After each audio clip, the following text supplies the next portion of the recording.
Commission के लिए वो इजलास जो है वो आज हुआ और इसमें मालियाती अमूर को आगे बढ़ाने के लिए वर्किंग ग्रुप्स जो है वो बनाने का फैसला किया गया है। ये जो इफ्तिताही इजलास था इसमें क्या बात हुई और ये जो हुकूमत की कोशिशें हैं क्या वो कोई नतीजा खेज होंगी या नहीं, इस पर बात करने के लिए एक्सप्रेस न्यूज़ के एंकर पर और सीनियर तजज़ियाकार मीशत पर बड़ी गहरी नज़र रखते हैं शहबाज राना साहब इस वक्त मेरे साथ मौजूद हैं। उनसे इस हवाले से मजीद बात करते हैं। शहबाज राना साहब बहुत शुक्रिया आपका वक्त का। शहबाज राना साहब, सबसे पहले तो जो आज इजलास हुआ ये इफ्तिताही इजलास है, लेकिन इस इजलास से पहले भी बहुत बातें हो चुकी हैं। हुकूमत एक अरेंजमेंट जो ऑलरेडी एग्जिस्टिंग है उसको बदलना चाहती है, उसके लिए कुछ बात भी कर रही है। जो आज इजलास हुआ इसमें बुनियादी तौर पर जो है वो क्या बातें हुई हैं और फिर ये जो इशू है रीअरेंजमेंट वाला उस पर मौकिफ क्या सामने आया है? रहमान रज़ा साहब, ये जो बात तो ज़रूर हुई है रीअरेंजमेंट की, लेकिन बहुत स्पेसिफिक टर्म्स में नहीं हुई, ये जनरल टर्म्स में हुई है। जो सूबाई हुकूमतें थी और फेडरल गवर्नमेंट उन्होंने अपनी अपनी वहाँ पे प्रेजेंटेशंस दी और बताया कि उनके माली मामलात इस वक्त कैसे चल रहे हैं। तो उसी कॉन्टेक्स्ट के अंदर जो वजारत ख़जाना की प्रेजेंटेशन थी जिसकी तरफ आप इशारा कर रहे हैं, वजारत ख़जाना की प्रेजेंटेशन में बुनियादी तौर पर उनका मौक़िफ़ ये था कि जो 7वां अवार्ड आया था 2010 में जो अभी तक जो है इनफील्ड इफेक्टिव है, उसके बाद उनका जो बजट का खसारा है तकरीबन उसमें 3/4 इजाफा हो गया है पिछले 15 साल में। तो इसको ठीक करने के लिए जो वे फॉरवर्ड है उसमें उन्होंने दो बातें की। एक तो ये कि जो अखराजात की जिम्मेदारियाँ कुछ वो सूबों को जानी चाहिए। बहुत स्पेसिफिक टर्म्स में उन्होंने ये बात नहीं की, बहुत जनरल बात कर रहे थे वे फॉरवर्ड की। और दूसरा उसके साथ उन्होंने कहा जी कि जो महसूलात हैं उसमें भी इजाफा होना चाहिए। और जब वो महसूलात में इजाफे की बात की है उन्होंने, तो उन्होंने वफाक के और सूबाई हुकूमतों के महसूलात दोनों की बात की है।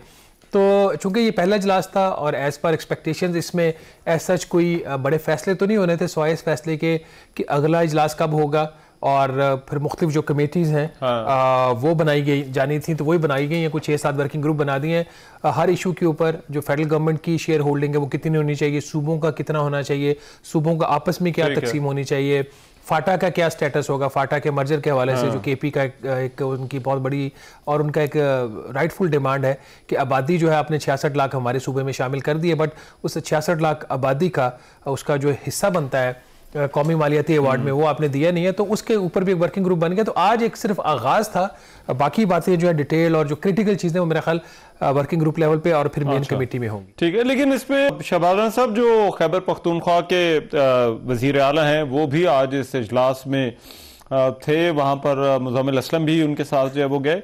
उनका बड़ा गिला रहा है कि सूबे के जो वसाइल हैं उनको नहीं दिए जा रहे, वो विफाक से पैसों का मुतालबा भी कर रहे हैं। तो उनके लिए आज मीटिंग जो है वो कैसी रही, उन्होंने वहां पर क्या बात की?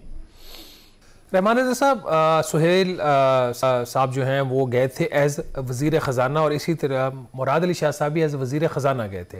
दोनों जो वज़रा आला हैं इनके पास जो फाइनेंस के पोर्टफोलियोज़ हैं वो इन्होंने अपने पास रखे हुए हैं। मुज़म्मिल असलम जो है वो मशीर ख़जाना है और चूँकि नेशनल फाइनेंस कमीशन जो है वो आइनी इदारा है तो इसकी जो कंपोजिशन है वो आइन में दी हुई है। आइन के अंदर फाइनेंस मिनिस्टर लिखा हुआ है सूबे का, फाइनेंस मिनिस्टर या एडवाइज़र नहीं लिखा हुआ।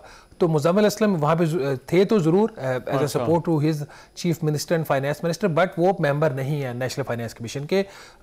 तो जो केपी के जो chief minister as a finance minister वहाँ पे गए थे। चूँकि ये एक ओवरऑल एक अच्छी मीटिंग इसलिए थी कि उनको रिसीव भी उन्होंने ख़ुद किया, वज़ीर ख़जाना ने तमाम जो पार्टिसिपेंट थे ख़ुद वो अपने कमरे से बाहर आए और उनको कमरे से बाहर आके मीटिंग हॉल से बाहर आके रिसीव किया। उसका एक पॉजिटिव जेस्चर भी जाता है, जिसकी एक उन्होंने जो वीडियो भी जारी की तो उसकी अगर आप तरतीब देखें उस वीडियो की तो तरतीब में सबसे पहले वो केपी के जो चीफ मिनिस्टर उनको रिसीव करें, क्योंकि इस वक्त एसेंशियली जो अपोजिशन है अगर कहीं से आती है तो पीटीआई से ही आती है, बाकी मामला तो पीछे बैठ के तय हो जाते हैं। तो उनकी जो डिमांड्स वाली उस तरीके से बात नहीं, बट ये ज़रूर है कि जो केपी का जो डेलीगेशन था उन्होंने अपना जो केस है बड़ा फोर्सफुली प्रेजेंट किया। और जो मुराद अली शाह साहब थे उनकी तरफ से भी कुछ रिजर्वेशन एक्सप्रेस हुई हैं इस चीज़ के ऊपर कि फेडरल गवर्नमेंट की तरफ से ये बात कही गई जब वो अपनी वो बात कर रहे थे वफाकी हुकूमत कि जी आप जो अखराजात की तफसीलात हमें देंगे तो आप उसमें ब्रेकअप देंगे कि उसके ऊपर तालीम के ऊपर कितना खर्चा है, हेल्थ के ऊपर कितना है, जिसका आपको पता है बहुत ज़्यादा क्रिटिसिज्म भी है सूबों के ऊपर कि आप पैसे तो लेके जा रहे हैं लेकिन जो सोशल इंडिकेटर्स हैं वो आप इम्प्रूव नहीं कर रहे। तो इसके ऊपर जो सिंध के चीफ मिनिस्टर थे उनका ये मौक़िफ़ था कि आइनी तौर पर आपका काम है हमें पैसा देना है, हमसे हिसाब मांगना नहीं, हम किधर खर्च करते हैं किधर नहीं करते वो हमारा मसला है। तो ओवरऑल जो माहौल था वो मुस्बत ही था, खाना वाना भी खाया गया, मुलाकातें भी हुई, शेक हैंड भी हुए। तो असल जो इसके ऊपर जो चीज़ें वार्म अप होंगी वो अगले महीने के जो इजलास होगा उसमें होना शुरू होंगे। ठीक है, लेकिन इसमें राणा साहब जो विफाक की तजावीज़ हैं वो मैं चाहता हूँ जरा उस हवाले से अगर आप बता सकें। वो एहसन इकबाल साहब के पॉलिसी पेपर का भी जो वो जिक्र है जिसमें वो उस पर भी बात हो रही है कि उन्होंने हॉरिजॉन्टल और वर्टिकल जो है वो रीअरेंजमेंट की जो है वो उसमें बात की है। तो किस हद तक इम्कान है कि जो विफाक की तजावीज़ हैं वो इसमें जो है वो मानी जा सकती हैं या उसके कहीं करीब करीब जो है वो पहुंचा जा सके? देखिए, एहसन इकबाल साहब का जो वर्किंग पेपर है वो उन्होंने प्राइम मिनिस्टर शहबाज शरीफ साहब को दिया है, वो एनएफसी के प्लेटफॉर्म पे नहीं गया। तो प्राइम मिनिस्टर आगे फाइनेंस मिनिस्ट्री को उस पे टेकअप कैसे करते हैं उस चीज़ को। उसमें दो जो बुनियादी चीज़ें, एक तो एहसन इकबाल साहब का जो वर्किंग पेपर उसमें जो वफाक और सूबों का जो एक फिस्कल अरेंजमेंट उसके ऊपर, और फिर सूबों का आपस में जो फिस्कल अरेंजमेंट है उसके ऊपर है। वफाक के ऊपर उन्होंने उन्हीं लाइन्स के ऊपर बात की है जो माजी में भी नेशनल फाइनेंस कमीशन बनते रहे और वो बात करते रहे। वो बात क्या है कि जो कुछ अखराजात है जिसमें सिविल आर्म फोर्सेस के ऊपर खर्चा, वॉर ऑन टेरर के ऊपर खर्चा, उसके अलावा आपका जो स्पेशल एरियाज है इनके ऊपर खर्चा, वाटर सिक्योरिटी के ऊपर खर्चा, इसमें सूबे अपना हिस्सा डालें। वो जो हिस्सा होगा वो साइड पे करके जो तकरीबन 4.7% बनता है उसको साइड पे करके जो बाकी बचेगा उसको आप 57.5% उसका दें। तो वो कह रहे हैं कि अगर आप 57.5% को कम नहीं भी करते तो वो जिस चीज का 57.5% बनना है उसको पहले उसमें से 5%, 5.5% साइड पे कर ले। दूसरा उनका ये था कि अगर आप ये वाला फार्मूला नहीं लेते दूसरे फार्मूला पे आ जाए, जो HEC है और BISP है, बेनिफिट इनकम सपोर्ट प्रोग्राम और हायर एजुकेशन कमीशन, उसके ऊपर कोई फेडरल गवर्नमेंट का जो खर्चा है वो डिविजनल पूल का 6% के बराबर बनता है। इसमें से फिर आप वो वाला हमें दे दें। तो ये तो वर्टिकल था, वफाक और वफाक के नीचे सूबों में कैसे होने। जो हॉरिजेंटल है उसके ऊपर उनकी जो रिकमेंडेशन में 3 ऑप्शन दिए हैं।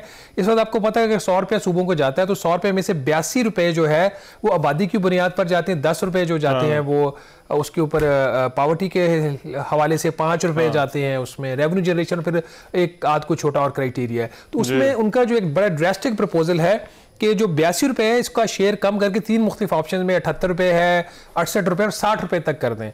अगर ये हो जाता है तो जो पंजाब का जो हिस्सा है, जो पंजाब हर 100 रुपये में से 52 रुपये लेके जाता है तो वो 52 रुपये से कम होकर 42 रुपये हो जाएगा। तो 10% पंजाब का उसमें नुकसान है, सिंध को उसका इम्पैक्ट 0 है, KP का और बलूचिस्तान का उसमें हिस्सा इंक्रीज हो जाता है।